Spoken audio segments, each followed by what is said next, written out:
France's hard-right pundit and likely presidential candidate Eric Zemmour has a number of issues on his mind, and mostly they are to do with immigration and Islam.But there is another subject on which his views are to say the least controversial and unusual, especially for a French Jew.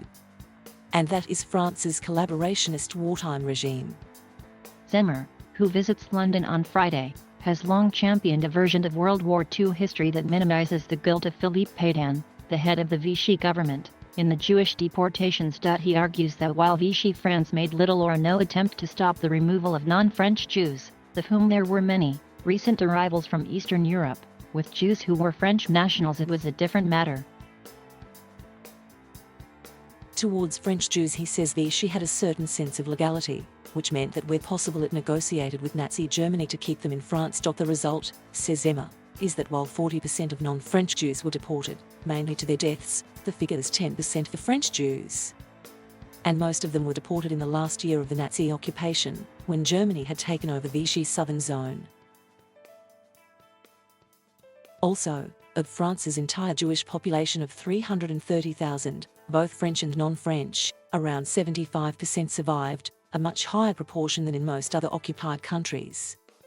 In all, around 75,000 Jews were deported from France, some 24,000 of them French Jews. All but a couple of thousand were murdered. To say that Zemmour's arguments are controversial is an understatement.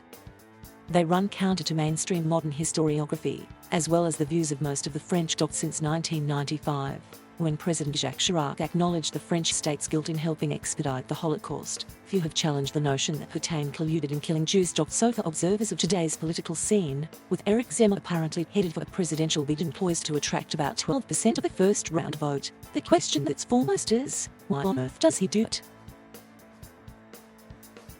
For the vast majority of the French, the arguments over Vichy have long since been settled, and not in the revisionists' favour. So why bring it up? The answer says as much about the psychology of Zemmour, journalist, historian and intellectual, as it does about his politics. First of all, it is important to note that he is not entirely alone in his views. Before the 1970s, several historians evoked what was called the sword and shield version of World War II France, in which Charles de Gaulle was the sword, preparing for reconquest, while Pétain was the shield, protecting people from the worst of Nazi occupation. This theory was debunked by American historian Robert Paxton and French Holocaust expert Serge Klarsfeld, who found that Vichy had actively cooperated in the deportations.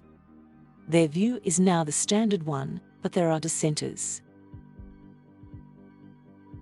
One is the French-Israeli historian Alain Michel, who says Zemmour is quite correct to challenge the modern orthodoxy. Having an anti-Semitic policy is not the same as wanting to destroy the Jews, he says. And that's the basic error of Paxton and Klarsfeld. They think that if you are anti-Semitic, you are automatically a potential Jew killer. But you have to separate the two things. Of course, Vichy was anti-Semitic. But that does not mean it wanted to exterminate the Jews.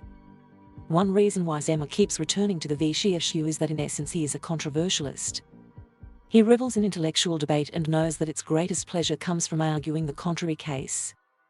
Zemmour loves to be right, says Jean-Sébastien Ferjou of Atlantico website. In fact, he would much rather win an argument than persuade people to join him. That's why he is not a politician.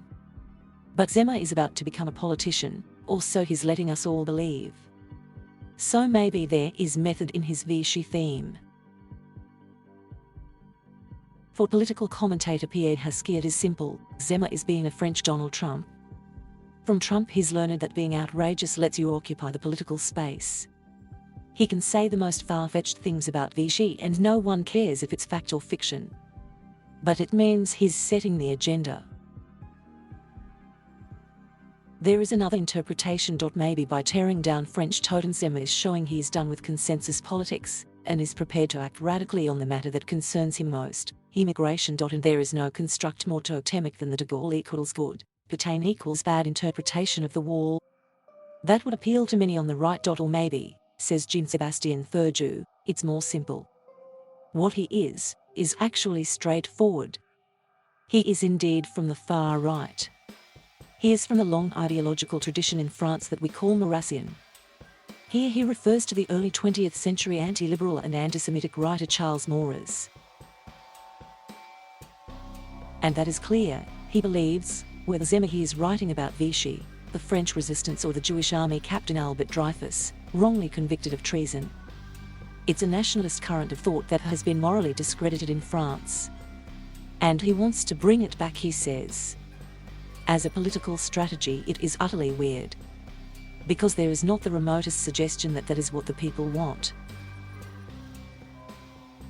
More on France's Jean de Gaulle. Thank you for watching. Please subscribe.